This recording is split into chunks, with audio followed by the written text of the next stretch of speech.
Okay, so last night's win was pretty big. Yeah. Was your mom in the audience? My mom was there. She was there, and I called her up onto stage, and it meant a lot to her. But she said she always knew that it would turn out fine, that I would win. So it was nice. What was her reaction? I mean, what does this win mean to you and your family? It means, we're part of this larger American story. My parents are immigrants from Mexico. My dad was a bracero. My mom worked 4 or 5 jobs to make ends meet. And also, I wasn't the best student in high school. So to see her son, not only go to college, graduate, but then to run for public office and get elected to 2 different offices means a lot. It means that there's still a lot of opportunity in this country for immigrants. Now that you've won the election, what's your first order of business? What are your priorities, your first week, your first month in Congress? What I really want to do is reach out to the communities of the entire 34th Congressional District. Usually in a campaign, you have, it's over 2 years, and you do the outreach first. But this was a 6-month sprint. So my goal is to go in and meet with all the community groups and community leaders I never got to meet with, have those interactions that weren't as extensive as they Welcome to Highland Park.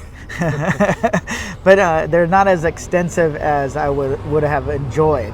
But that's what I'm going to do, is really take my time to get to know the communities that I don't represent in my current assembly seat. Because that's what it's about. It's about local connection. It's about knowing the different communities, their challenges, their needs, their wants, and really having those relationships. That's what being an elected official is about, and that's what I'm going to do.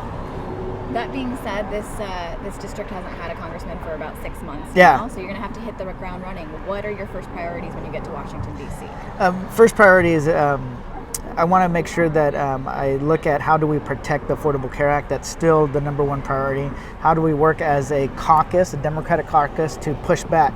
In Congress, one vote doesn't mean a lot, but a block of votes can cause the Republican coalition to fracture. And if you can get them to fracture, that's when we get our achievements. That's where we get our successes. You saw that in the budget negotiations when the Democrats stood tight. You didn't see a cut in spending. You actually saw an increase in spending in priority programs. So I'm going to try to figure out how to kind of hold on to the successes we've had.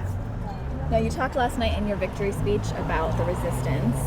How do you plan to bring that resistance to Washington, and how are you going to balance that with, representing your district and getting the best that you can for your district? The resistance is an ideal of how do you promote the issues that we fought for here in California. Understanding that you can improve the environment and combat climate change and still create good paying jobs, right? How do you reform a paid family leave program or start a paid family leave program that works for everybody? The resistance is about how do you kind of hold on to what we have accomplished, but also use those ideas to take back the House.